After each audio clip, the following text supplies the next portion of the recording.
Hello সবাইকে, আসসালামু আলাইকুম। আমি পদ্মজা, পর্ব ২৮। অন্দরমহলের সদর দরজার গ্রামের মেয়েদের ভিড়, তারা সবাই নতুন বউ দেখতে এসেছে। আমিরের কোলে পদ্মজাকে দেখে মিটিমিটি হাসছে, ফিসফিসে একজন আরেকজনকে কিছু বলছে। ফরিনা ধমক দিয়ে কোলাহল থামিয়ে দেন। আমির দরজার সামনে উপস্থিত হতেই আনিশা বলল, এবার বউকে নামান ছোট ভাই। বড় আম্মার পা ছুঁয়ে সালাম করে এরপর ঘরে ঢুকেন। আনিশা আমিরের চাচাতো ভাইয়ের বউ, জাফরের স্ত্রী। দেশের বাহিরে থাকে, ঢাকার প্রফেসরের মেয়ে আনিশা। বিয়ের পরপরই স্বামী নিয়ে দূর দূরান্তে পাড়ি জমায়। ২ সপ্তাহ আগে ছুটি কাটাতে শ্বশুর বাড়ি আসে। আনিশার কথা মতো আমির পদ্মজাকে কোল থেকে নামিয়ে দিল। এরপর দুজন নত হয়ে ফরিনাকে সালাম করলো। ফরিনা হেসে ছেলে এবং ছেলের বুকে চুমু দেওয়া খান। আবেগে আপ্লুত হয়ে বলেন, সুখী হ বাবা, বউয়ের খেদমতে ভালো থাক জীবনভর। আমার কইলাম, বছরের মধ্যেই নাতি চাই। লাবণ্য মাঝে ফোড়ন কাটলো, পদ্ম আমার লগে শহরে যাইব আম্মা, আমার লগে একলগে কলেজে পড়বাম, নাতিটাতি পরে পাইবা। ফরিনা ক্ষুধার্ত বাঘিনীর মতো তেড়ে এসে লাবণ্যর গালে চর বসিয়ে দেন। উঁচু কণ্ঠে বললেন, আমার কথার পিছে কথা করার সাহস দেখাবি না। আকস্মিক ঘটনায় সবাই হকচকিয়ে যায়। পদ্মজা অবাক চোখে তাকায়। সামান্য কথার জন্য কোনো মা এত মানুষের সামনে যুবতী মেয়েকে মারে? লাবণ্য লজ্জায় অপমানে কাঁদতে থাকে, চোখে টলমল জল নিয়ে স্থান ত্যাগ করে। একরকম পালিয়ে গেল। ফরিনার চোখে মুখে কাঠিন্যতা ফুটে উঠেছে। পদ্মজা ভয়ে চোখের দৃষ্টি মাটিতে রাখে। ফরিনা পদ্মজার হাতে ধরে ভেতরে নিয়ে যান। যেতে যেতে বলেন, মুখে মুখে কথা কইবা না কোনো দিন, যা কই মাইন্না চলবা। শ্বশুরবাড়ির সব মানুষ হইতাছে গিয়ে দেবতার লাহান, তাগর সেবা করলেই জান্নাত পাওন যাইব, নইলে কোনো দিন জান্নাত পাও দিতারবা না। শুনছি তো তুমি হইছ গিয়া অনেক বাধ্য সেরি, কামে কাজেও দেখাইবা, মনে রাখবা আমার কথা গুলান। পদ্মজা মাথা নাড়ায়। মুসলমানদের দেবতার সাথে তুলনা করাটা পদ্মজার ভালো লাগেনি। কিছু কথা গলায় এসে আটকে গেছে, বলার সাহস পাচ্ছে না। ফরিনা আবার বলেন, হুনো বউ, স্বামীর উপরে কিচ্ছু নাই, স্বামীর এই দুনিয়ার ভাববা। মা বাপ ভাই বোন হইছে গিয়া পর, স্বামী আপন, স্বামীর বাইরে কিছু ভাববা না। স্বামী যা কয় তাই মানবা। স্বামীর পা ধুইয়া দিবা নিজের হাতে। স্বামী বইতে কইলে বইবা, উঠতে কইলে উঠবা, হইতে কইলে হইবা। স্বামী যখন কাছে ডাকবো না করবা না, আল্লাহ বেজার হইব, ফেরেশতারা অভিশাপ দিব। দুনিয়াতে স্বামীর আদরের থেকে মধুর আর কিছু নাই, মনে রাখবা। পদ্মজা অপ্রতিভ হয়ে উঠেছে, লজ্জায় আড়ষ্টতায় সারা শরীর তীব্র গরমে ঘামছে। আনিশা ফরিনাকে ফিসফিসিয়ে বলল, বড় আম্মা, মানুষ আছে তো অনেক, পরেও বলতে পারতেন। আনিশার কথা পুরোপুরি উপেক্ষা করলেন ফরিনা। তিনি পদ্মজাকে একটা চেয়ারে বসিয়ে দিলেন। আবার বলতে শুরু করেন, খালি স্বামী লইয়া পইরা থাউন যাইব না। তোমার শ্বশুর শাশুড়ি জীবিত আছে, তাগর সেবা করবা, যখন যা করতে কয় করবা, না পারলে কইবা শিখাইয়া দিব। প্রতিদিন ভোরে উঠবা, নামাজ পড়া রান্ধন ঘরে যাইবা, তখন বাকি সব ভুইলা রান্ধনে মন দিবা। আমির কপালের চামড়া কুচকে মায়ের কথা শুনছিল। এবার সে ধৈর্যহারা হয়ে বলল, রান্নাবান্না করার জন্য অনেক মানুষ আছে আম্মা, পদ্মজার রাখতে হবে না, আর আমার এত সেবাও লাগবে না, বড্ড ক্লান্ত লাগছে। ভিড় কমাও আর নিয়মনীতি শেষ করো, এরপর আমার বউ আমার ঘরে ছেড়ে দাও। আমিরের কথা শেষ হতেই হাসির রোল পড়ে যায়। পদ্মজা ঠোঁট টিপে হাসলো। ফরিনা কিছু কঠিন কথা বলতে প্রস্তুত হন। আনিশা আমিরকে রসিকতা করে বলল, আজ তো একসাথে থাকা যাবে না, আরও একদিন ধৈর্য ধরেন। আমির প্রবল বিস্ময় নিয়ে জিজ্ঞাসা করে, কেন? বিয়ে তো হয়েই গেছে। আমিরের জবাব দিল না, উল্টা সবাই হাসতে থাকলো। আইস কাল রাত্রিরে হতস্তারা, বলল শাহানা, জাফরের বড় বোন। আমিরের বিয়ে উপলক্ষে বাপের বাড়ি এসেছে, সাথে নিয়ে এসেছে পুরো শ্বশুর বাড়ি। আমির শাহানাকে প্রশ্ন করলো, কাল রাত্রে তো হিন্দুদের নিয়ম, আমি মানি না, আমার বউ আমার ঘরে দিয়ে আসা হোক, সবসময় তেরামি করিস কেন? আমরাও তো নিয়ম মেনেছি, বলল জাফর, কণ্ঠে তার গাম্ভীর্যতা। তাতেও লাভ হলো না, আমির কিছুতেই এই নিয়ম মানবে না। ফরিনা, শাহানা, শিরিন, আনিশা, আমিনা সহ অনেকেই আমিরকে মানানোর চেষ্টা করলো। কারো কথা আমিরের কর্ণগোচর হলো না। তার মধ্যে রিদওয়ান আমিরের সাথে তাল দিল, বলল, কাল রাত্রি বাদ, এসব নিয়ম মেনে লাভটা হবে কি? যার বউ তাকে তার বউ দিয়ে দাও, তাই চুপ থাক। সবাই রিদওয়ানকে বলল, তুই চুপ থাক, আগুনে ঘি ঢালবি না, বললেন সবাই। রিদওয়ান চুপসে গেল। থামলো না শুধু আমির, ফরিনাও জেদ ধরে বসে আছেন। তিনি আমির পদ্মজাকে আজই কিছুতে একসাথে থাকতে দিবেন না। যেমন মা তেমন তার ছেলে। মজিদ হাওলাদার অনেকক্ষণ যাবৎ এসব দেখছেন, চেঁচামেচি আর নেওয়া যাচ্ছে না। তিনি উপর থেকে নেমে আসেন। অন্দরমহল তিনতলায় কেউ থাকে না, শুধু ছাদ আছে। ঘর বানানো হয়নি, অসমাপ্ত ইটের পুরনো বাড়ি। চিন্তাভাবনা চলছে, তৃতীয় তলাটা থাকার জন্য উপযুক্ত করার।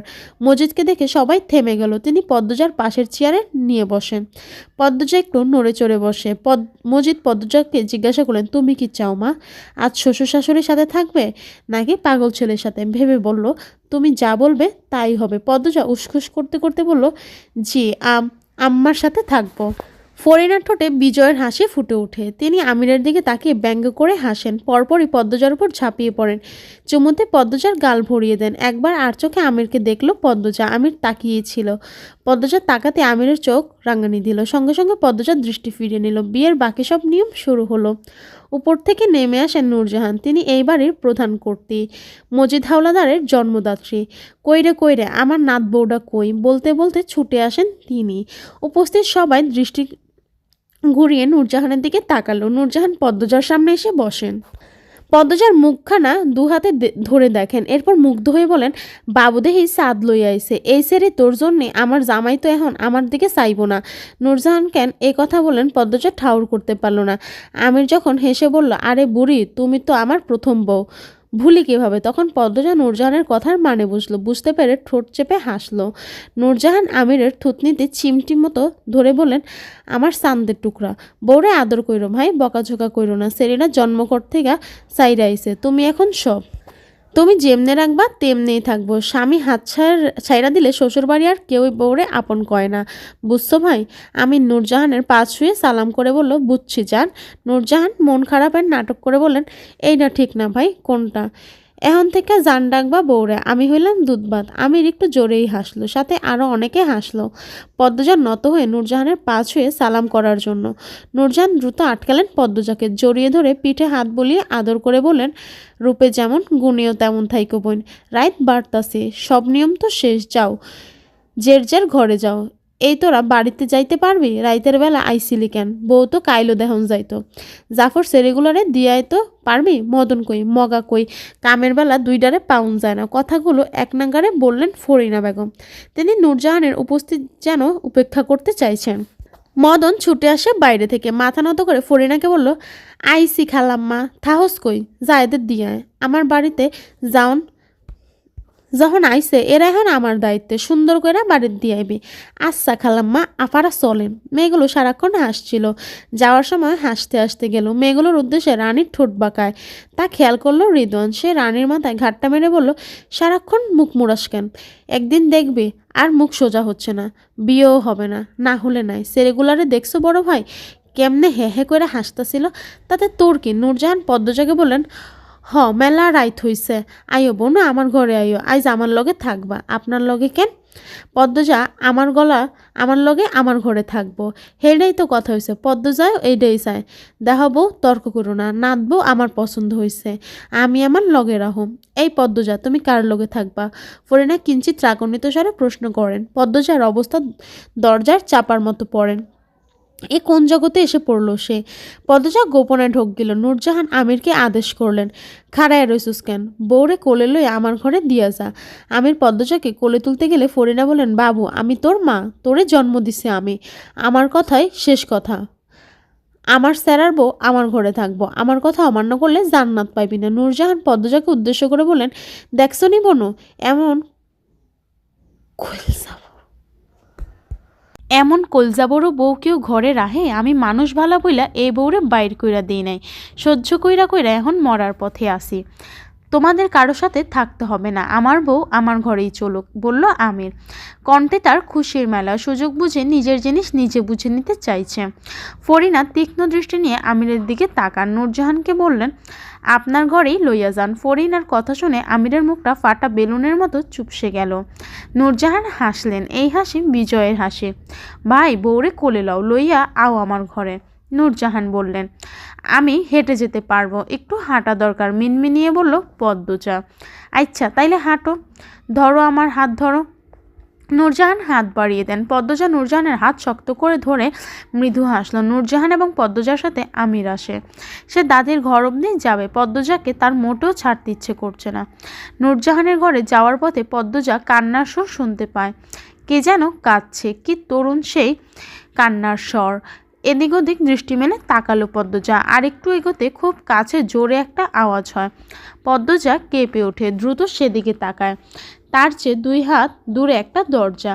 ভেতর থেকে কেউ দরজায় ধাক্কাচ্ছে আর কাঁদছে। পদ্মজাকে ভয় পেতে দেখে আমির বলল, ভয় পাচ্ছ? কে ওখানে? এভাবে কাঁদছে কেন? দরজা খুলে দিন না। পদ্মজা ভয় এবং ব্যথিত কণ্ঠে বলল। তার কথায় আমির বা নূরজাহান কারো কোনো ভাবান্তর হলো না। পদ্মজাকে নিয়ে পাশ কেটে চলে গেল।